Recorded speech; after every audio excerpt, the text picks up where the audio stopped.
Welcome to A Book and a Beer, the show that combines drinking and reading. Today I have with me my friend John, who only showed up because I offered him a free beer. Accurate, yeah. John's an avid reader, mostly ebooks, right? Yeah, actually almost entirely ebooks. For a while I had a library, but it just didn't, I don't know, it's always with you. I can't always have my library with me, it looks weird. Carting around books. It's really not out of preference, it's more convenience. Why don't you give us some of your favorite books? Oh boy, again, the questions I wasn't prepared for. You know what, really? Anything by Douglas Adams. Love that guy. Hitchhiker's Guide to the Galaxy. Well, as a fan of Douglas Adams, you kind of gravitated toward the book that we chose to read, QualityLand by Marc-Uwe Kling, and I hope I'm saying that right, which was kind of marketed as Hitchhiker's Guide meets 1984. Yeah, that's what that's what I saw. Hitchhiker's Guide towards 1984. That's what I saw in that little description. Other people have compared it to other things, but Hitchhiker's Guide is pretty much a regular comparison, which, like I'm a huge fan of Douglas Adams, so that to me, that was of interest. Today's beer is Absent Landlord from Cowbell, which is a brewing company in Blythe, Ontario. Not too far from it. So it's a country Kolsch, and I'm going to be honest, I don't know what that means. Craft beer that rings true. Because of the cowbell. That's clever. Do you know what a country Kolsch is? No, never heard of it. Sounds made up. It says founded in 1855 as Drummond. The town was renamed the same year after a wealthy landowner in Berkshire, England, bought the majority of the town sight unseen. Never made the ocean voyage to visit his namesake in Canada. Okay, so Absent Landlord. It all makes sense. Fits together. It's almost like it was intentional. Yes, it's almost like they put some thought into it. Did you shake it? You shake it on me? No, I did not shake it on you. Make me look like an ass. Look at that color. 2 decent pours. Not too shabby. A lot of craft beers just hit you with the hops, which I'm fine with. Yeah. They just hammer you. I'm totally fine with it. I like a good, good hop, but it's nice not to, I don't know, it's almost like you don't have a cool craft beer unless you jam some hops in there, like a crazy amount of hops. Super hoppy. But this isn't like that. It's nice. Initial impressions of QualityLand. It was light. It was almost like a collection of, almost like comedic circumstances stitched together to tell a larger story, which I like. I like that it's not formal. There's nothing, it's not a hard read by any stretch of the imagination. No. You kind of go right through it. So yeah, it was hard to put down one of those type of books.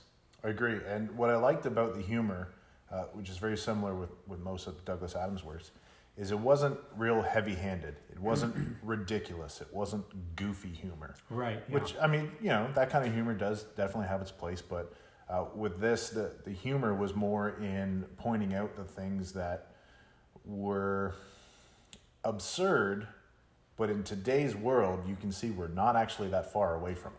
Yeah, and they've accepted it. Right. And to us, that's comedic. And there were things like he would mention Threes Day. Yeah, right.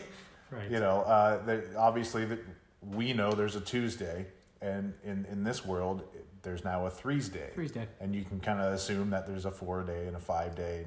And he doesn't actually sit down and spend a chapter explaining to you, here's what they call every day of the week. Yeah. He just kind of feeds you every once in a while to be like, oh, it's supposed to be on Threes Day, but it ended up being today. Right. So our plot comes in with, I'd say mostly it was with Peter Jobless. There's kind of 3 different plot lines that are interweaved, but if I had to pick a main character, it's got to be Peter, right? Oh yeah, Peter Jobless, definitely the protagonist there, yeah. So we see Peter's life, and then he gets a package that he does not want. And in this society, the shop, which is, you'd figure I'd remember it. He probably put it in the book 100 times. Every time he mentioned the shop, there was the tagline right after it. Oh, the biggest internet retailer in the world, or something like that. Yeah, something. Yes, is essentially, but it was more like essentially the thing that keeps you happy. You know, like that type of thing. I Right. can't remember the tagline either, but Okay, good. At least I'm not the only one. right. But the shop in QualityLand's world, the shop does not give you anything that you don't want. It actually brings you stuff that you want before you know you want it. So Peter Jabba's getting something that he does not want kind of kicks off the main story of him trying to return the thing that he does not want. Yeah, and to them that was unacceptable because the whole premise of the shop was why would you go to a search engine and search for something? The shop, it's an inefficiency. There's no reason for it. The shop will save you time because it knows what you want, and it'll give it to you before you even know you want it. Right. You know, it brings a fat kid candy at one point. Remember, right across the street from Peter. 6-pack of beer at one point. Yeah. And somebody's like, man, I could use a drink. Joan shows That was, up. with that a was 6-pack Peter of- because he was feeling depressed, and they're like, hey, you seem upset. Here's some beer. And then it brought him more beer. And then he got in trouble for drinking all the beer because his health insurance was also linked in. Right, and I lost him a point. Yeah, and it lost him, yes, among other things, it lost him a point. Can you, Points rating. Can you imagine just like a drone bringing you a beer anytime you wanted a beer? Like you said, with a lot of craft beers, you get a lot of hoppy taste. You also tend to get a lot of hazy look, but this is pretty clear. Mm-hmm. Yeah, I don't know. Something about drinking Merc really kind of, I don't know what's in there. You know? Hops. Yeah, that's where you hide the hops. Yeah, no, it's it doesn't have to be crystal clear or anything, because actually my favorites are really dark stouts and reds. Generally, I lean towards those. Yeah, I like a lager clear somehow. Not a lot of bitter aftertaste with this, which is great. I personally am not a fan of the beers that are higher on the bitterness scale, and this is clearly pretty low on that bitterness scale. So, yeah, I feel like if I want to drink something that really puts hair on my chest, it'll be whiskey or something. Oh.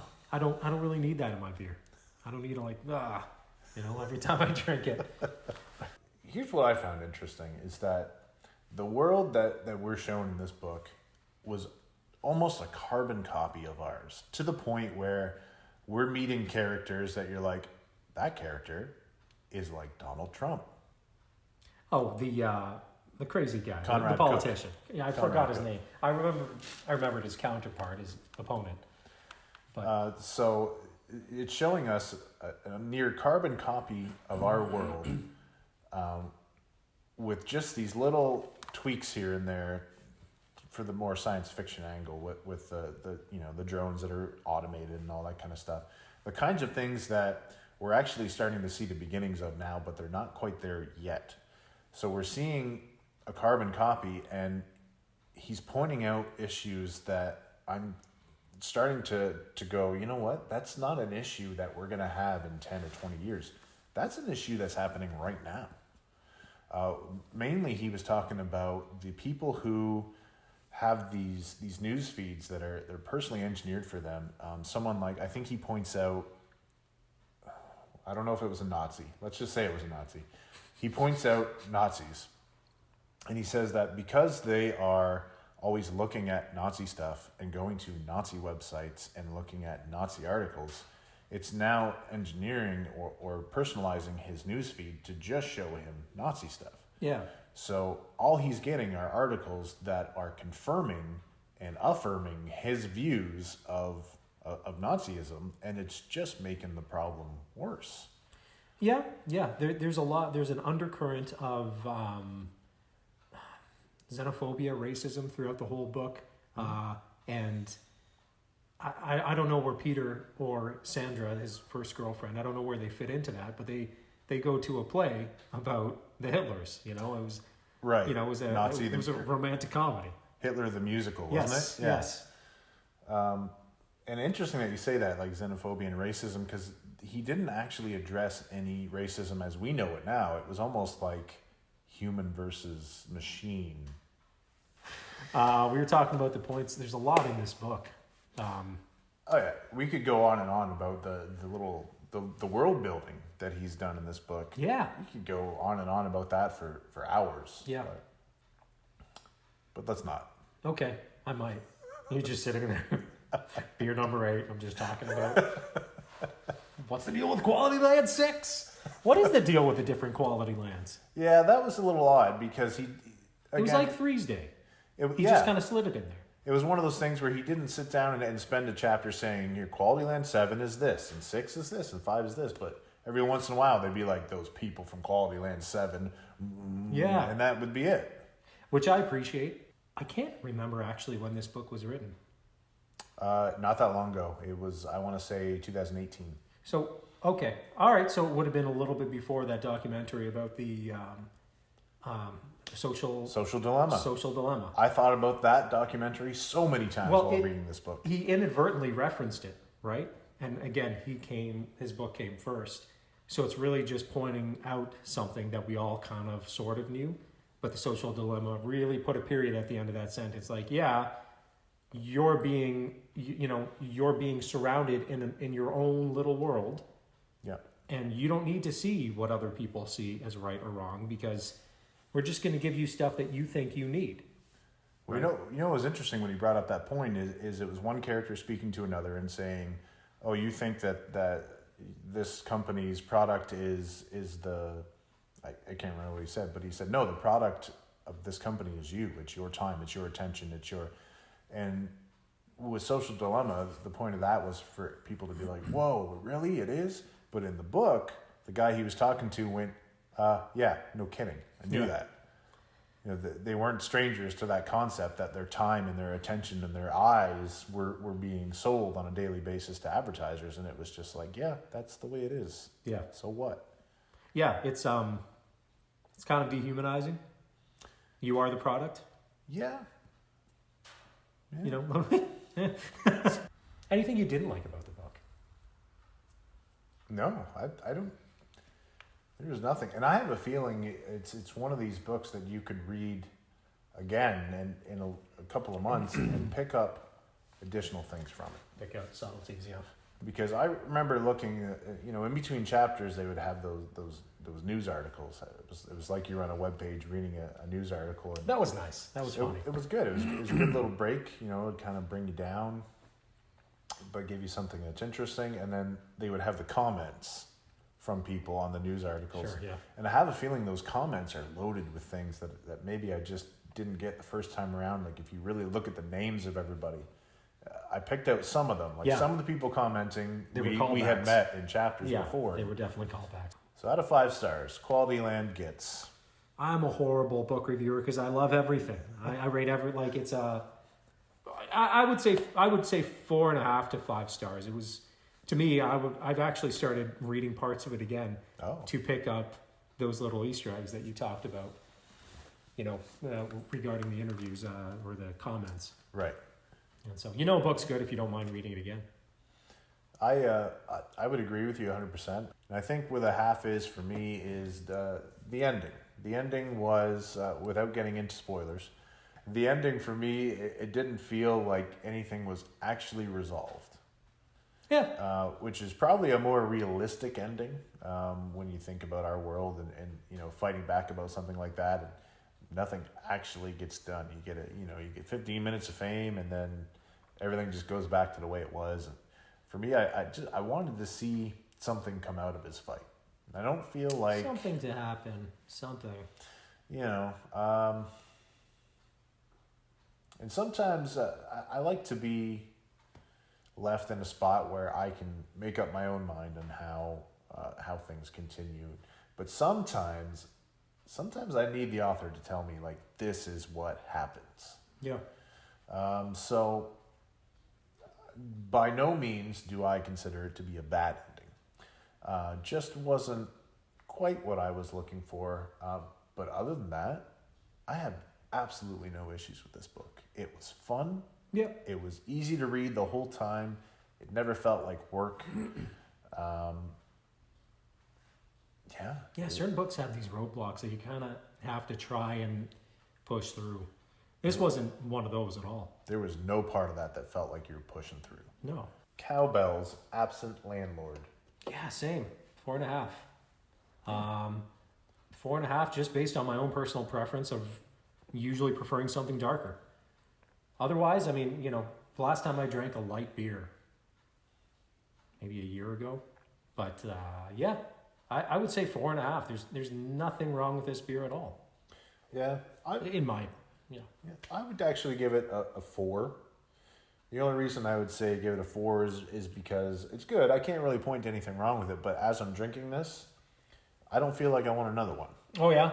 But no, by no means is this a bad beer. I feel like when I get to the bottom of this, I'm good. As opposed to, I'm going to open another one. But yeah, on a scale of 1 to 5, 5 being Guinness, I would say 4.5. Okay, 4.5. We kind of agreed 4.5 on the book. Yeah. If you liked this video, do all the things. Hit the like button, hit the subscribe button, the little cowbell thing. Press the cowbell. And then, more importantly than any of that, put some comments down below. Tell me about a book you want to hear about. Tell me about a beer you want to hear about. Or just tell me I suck or that John sucks. I suck so bad. Yeah. Until next time, cheers. Because I feel like a maniac repeating myself because I just said that. Look how regular size my head is, Amanda. To really make the editing as onerous as possible. I was wondering if your head would explode after I said it. You have these skills, nunchuck skills, bow staff skills. I'm sorry, this has got to be the worst interview you've ever taken. No, I keep turning hard left of center. We're talking about a book, and I'm like, what's the deal with mooses? I have one of them Amazonian primes. I'll get all of the dog fur flying off of my jacket. Sorry, I thought I heard footsteps. Well, obviously we're not that far along yet. But are we with some... Is that a drone? Oh, damn it, Joe. I can't believe you were so convincing. I feel like I belong in QualityLand because everything Netflix is like, hey, here's a show about British castles. I'm like, what? Crumbling. I can't wait to see it. Where's the lens? Oh, I'm looking at the wrong one the whole time.